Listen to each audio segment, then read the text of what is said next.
So hey y'all, I'm back with another video. So tonight's video is yet again another Chioma Chats video podcast edition. So by the title, we're going to be talking about Blackfishing in 2022. Now, what is blackfishing, you may ask? Blackfishing is a new age term that came into prevalence around 2017-2018 that describes the act of non-black people, in most cases non-black women, altering their looks to appear racially ambiguous, biracial, or full-blown black. The first time this terminology made its way into modern vernacular was back in 2018 when Instagram influencer Emma Hallberg went viral for what people deemed as blackfishing. See, Emma Hallberg is a white girl from Sweden who was outed by social media users for drastically modifying her skin tone with makeup and also having her hair appear more ethnic. People posted photos of her pre-blackfishing look when she looked like a normal Swedish white girl with long brown hair, pale white skin, and facial features that looked indigenous to the European standard of beauty. However, her after picture showed a more tan skin tone, textured hair, and even an enhancement on her lips to accentuate them, essentially mimicking the look of a natural black woman. Now, some people may say that this is mixed fishing, meaning that the women are trying to look biracial, which I think is a fair subterm because it's really extreme for somebody who is white to suddenly look like me, but I think people understand the point of the term. The aesthetic is to look black, but the outcome is looking mixed or biracial because there's only so much artificial melanin you can put on white skin or a white canvas for it to still look kind of normal before it crosses into a full-blown minstrel show. All tea, all shade. So as we all know, Halloween just passed. I've never celebrated Halloween a day in my life due to me being Nigerian. That's just not a holiday that we celebrate. However, I do like seeing people's costumes, seeing people dressed up, and seeing people transform themselves and being creative. One social media influencer in particular went semi-viral for crossing the line and really transforming herself past the threshold of respectable costuming. So the influencer in question, her name is Alicja. This is her Instagram account. And she has been called out before. I remember when I did my blackfishing video a few years back, she was one of the girls who was amongst the pool of other non-black women who were really going hard at blackfishing. I guess because people considered hers a lot more subtle, or maybe because she wasn't the main focus like Emma Hallberg, she recovered from whatever minor backlash she received and has been doing this for years. As I go through her Instagram page, I've seen this racially ambiguous look for the majority of her posts. And it's interesting because it took 4+ years from the last blackfishing uproar to resurge the energy to hold her accountable. Meaning, she's been doing this for a long time and it's been brought to the forefront, but she still has a lot of followers. I'm sure companies still work with her and sponsor her, and I'm 1000% sure that black men and women still follow her and consider her goals or something to admire. So my stalking, nutty, and obsessed tail self scrolled all the way back to her first post on her Instagram page, which is from 2017. And although she does still appear to have some type of ethnic background in this video, it is still completely night and day from her Halloween costume TikTok video that has gone viral in the name of blackfishing. So I took it upon myself to go a little bit further to find out what other before pictures that she has, and these are some of my results. So as you can see here, nowhere in Alicya's life did she ever look as racially ambiguous or black in the way that she does now. And I find this alarming because of obvious reasons. I mean, it's offensive, it's polarizing, and it's completely unacceptable. But I really am confused as to how she's been able to continue doing this after already being called out. Social media has been a playground of wildness. It seems that social media and reality are two different things, and that the outrage that we see in real life doesn't necessarily match the outrage that is present on social media. With my fake bum plants, like I can't change. I'm not gonna stop going gym so that I grow my size.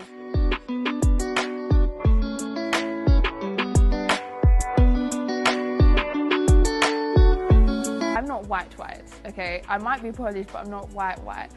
With tanning, occasionally, yes, I tan. I'm not saying I don't tan and I just wake up brown, but it's like, I don't do it maliciously to look black. I know a lot of black women and people who advocate for the marginalization of black women have spoke out against this, but I really want to discover how and why things like this continue to happen. So I've broken this video down into 2 overall main talking points, so without further ado, let's get right into this video. So point number one is why blackfishing continues. So my first point is really just diving deep into discussing why is this continuing. I think after several conversations about race, colorism, blackfishing, and just the black experience, whether it's in America or elsewhere, it is super obvious as to why blackfishing has started. I mean, we've all been tricked and bamboozled into believing that there's a European standard of beauty that serves as the uppermost point in the hierarchy of what is considered attractive. Little did we know, that's really a circus mirror, meaning what is being reflected is not exactly reality. The European standard of beauty does exist. However, I think a lot of us have only believed it to be better or more desired because of the whitewashing that has plagued a lot of ethnic communities. I mean, this is even outside of black people. I know women within the Latin community experience colorism and trying to emulate European standards of beauty, as well as women within the Asian communities experience this as well. Obviously, within the black community, we are hit the hardest because we are the furthest away from this ideology. But in recent times, we are all discovering that black beauty is truly the standard. The only issue is that for a lot of society, men, and even the way how women view themselves, black beauty is only acceptable in certain doses, certain variations, and certain specifications. This means having big lips on a monoracial black woman gets her called monkey lips or a DSL, but let it be on a woman who is white or racially ambiguous, then it's considered sexy and succulent and just met with a lot more positive connotation. For whatever reason, black features, black hairstyles, even black skin is seen differently on non-black people, and that illusion has twisted the minds of society. It is also the reason why blackfishing continues to be a thing, because a lot of people are being tricked by what they see. I wanted to play some TikTok videos that I found on the situation because it's super interesting how some of these users describe the situation, as well as how obvious it is that Alicia is playing dress up in black aesthetic. Let's have a look. Hey, what? Alicia? Are you single?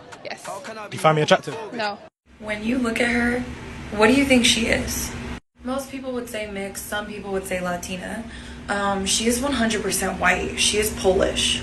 I originally saw this video on Twitter and a guy said, why do mixed girls always have an attitude like this? Talking about her behavior in the video. She's not even a mixed girl. I feel like everybody forgot that she literally got called out for this. There's a bunch of articles about this. You can see her before and after pictures. I think she even did an interview about it. Even though she's not biracial, she's definitely working on making biracial babies. Here's a picture of her and her special friend. So let me know what your opinion is in the comments. Maybe I am looking into this too much because Emma Hallberg was already put on blast for this and no one seems to care and brands keep working with her. Okay. This is what she looked like as a teenager. This is also her as a teenager. This is her at 20. Mind you, this was in 2018, so she could be, that's 4 years ago. Ugh. So she's 24 now. This is what she looks like now. So again, we have this, this,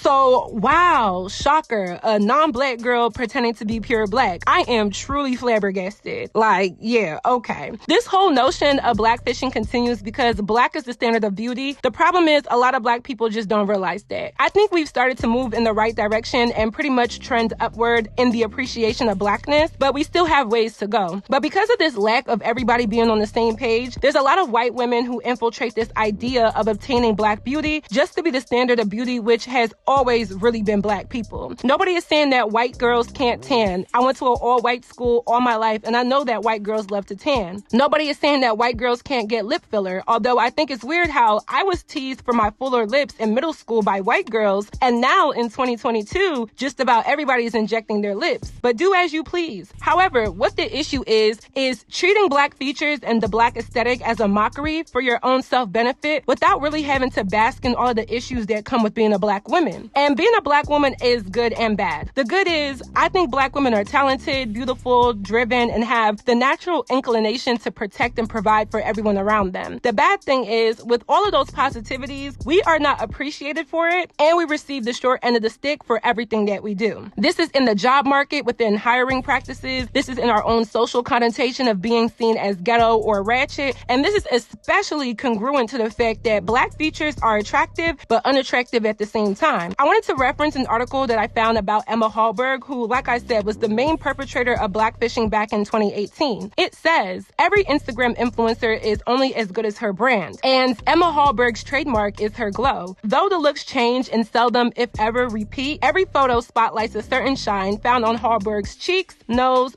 chin, and brow. That glow, or highlight as it's known to the makeup world, is one of Hallberg's specialties, garnering features at Allure and Teen Vogue, as well as a product collaboration with the cosmetics company Makeup Store. Hallberg has leaned into it, training her audience to expect to see her deep tan catching the light with such carefully placed dustings of gold. That same tan now makes Hallberg and others like her conspicuous. By others like her, I mean influencers at large, but at much, but not too much, narrower coterie of online personalities who've recently been collected under the term NIGERIAN, a play on catfishing. Earlier this month on Twitter, Toronto writer Juana Thompson initiated a crowdsourced list of the white girls cosplaying as black women on Instagram. Contributors to the thread posted compilations of newer and older photos of various Instagram users with high, sometimes 100,000 plus follower counts, letting the contrast speak for themselves. In the before, a pale, mousy brunette. In the after,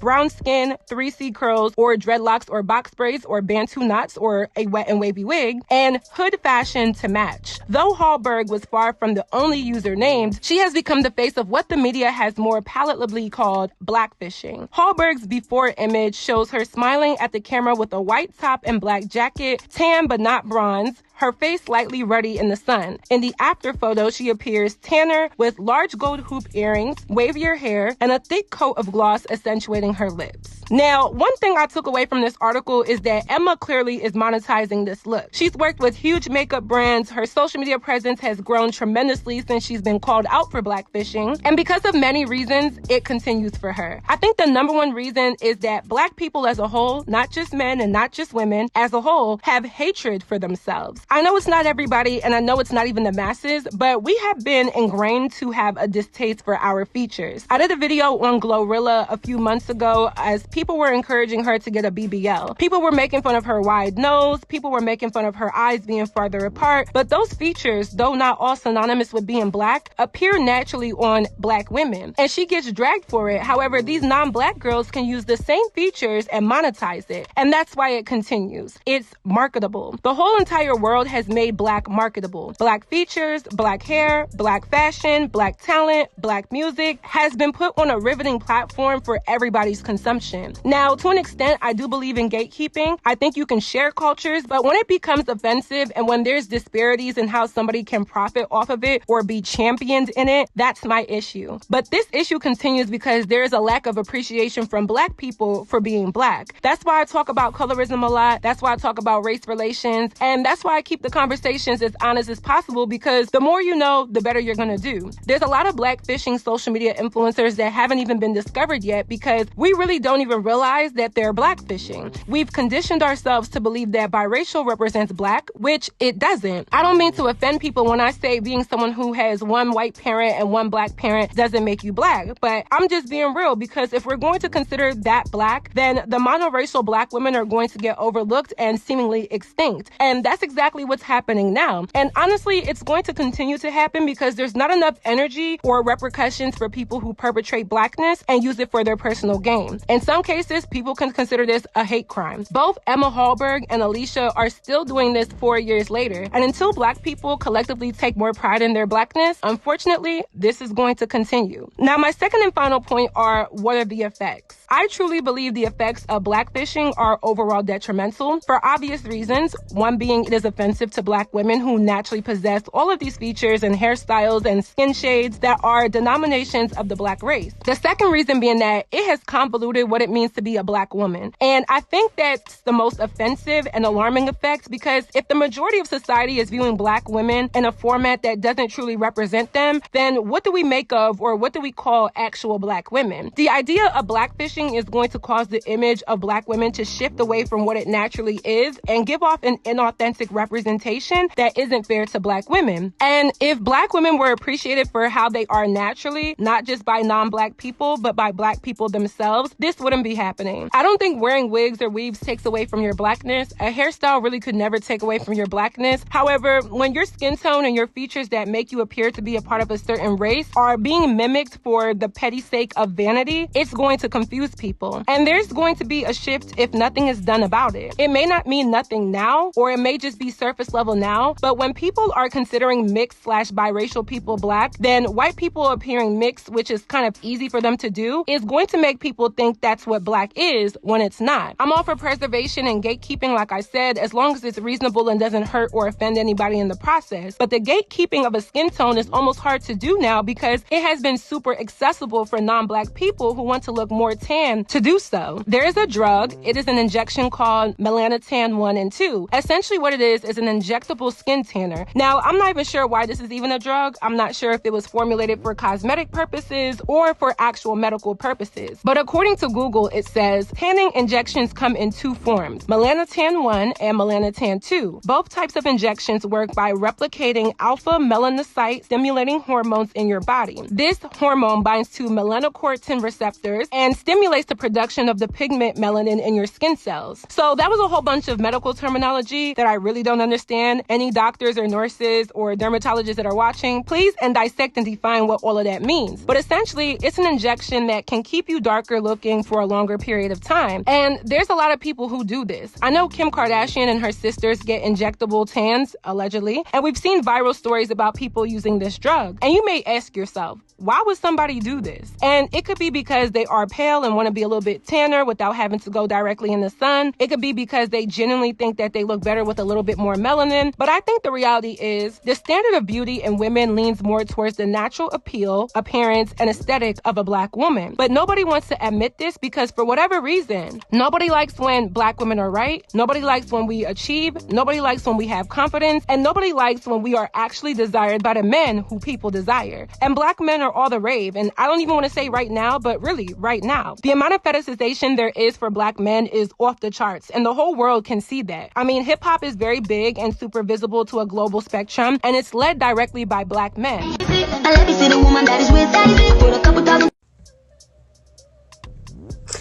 It's almost like you guys don't know why they're doing this. I mean, I know why. Do you know why?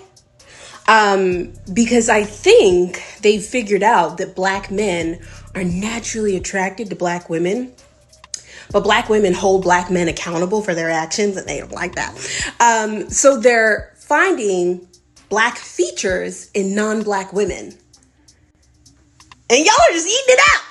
So like the TikTok said, Black men are primarily attracted to Black women. And even if they aren't or eventually choose to be with a non-Black woman, more times than not, they grew up with the attraction to Black women, being around Black women, and having their first crush or attraction to Black women. And if you don't think that the non-Black girls can see this and internalize it, then you're not living in 2022. They see this. They emulate the parts of that benefit them, and they try their best to internalize the surface level and the external aspects, all while avoiding the internal and societal struggles that Black women have to endure. So the effect is, the more you allow Blackfishing to continue, the more you try to turn a blind eye and say it's not that big of a deal, the more you try to shift the blame or rename this as mixed fishing and say it's a mixed girl problem, the deeper people are going to go in their lengths to try to look like a Black woman. We're only seeing the beginning, and because Black women can oftentimes be ununified, and a lot of women say that it's not my fight or it's not their problem, which is fair, but the only issue I have with that is it's not your fight and it's not your problem for now. Like I said earlier, there's only so far a white girl could possibly go with tanning her skin or texturizing her hair before it comes off super obvious. But if they can be subtle in their efforts to play along the lines of biracial, they'll go for it. And what makes a biracial person have more textured hair or deeper skin tones or more Black features is obviously the Blackness that runs within them. I'm not going to tell anybody how to think, but I do encourage y'all to think that the next level to this is pushing the envelope further into Black culture, Black appearance, and Black black features. The effects are shifting what it means to be a black woman. In all honesty, I believe there's no way that someone who blackfishes is capable of eradicating blackness, but I definitely think there's a lot of people who can try, will try, and have also been successful at getting the general public to believe they are part of a culture that they don't belong to. The blackfishing just has to stop, and if black people can firmly stand in admiring their authentic beauty that goes for hair texture, skin tone, and features, then the effects will be showing others that our blackness is not a costume, it's not a charade, and it's definitely nothing to be played with. So that is it for this video. I hope you all enjoyed. Please let me know your commentary on my commentary down below. What do you think? What do you know? Let me know. If you haven't already, go stream my song Ballin'. It is out on all platforms. I will have the links down below. And follow me on all of my social media networks, and I will see y'all in my next video.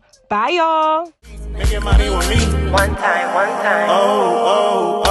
One time for the people around me. Too fine, so you know I double back. 3 ways that it could go. Love me, but you is never gonna change me. Sometimes I'ma have to go for whatever know. You've been the one that I've been looking for, I never know. One time, but I'll never know. Take me or the riches. One time for the people that be humble, let me grow.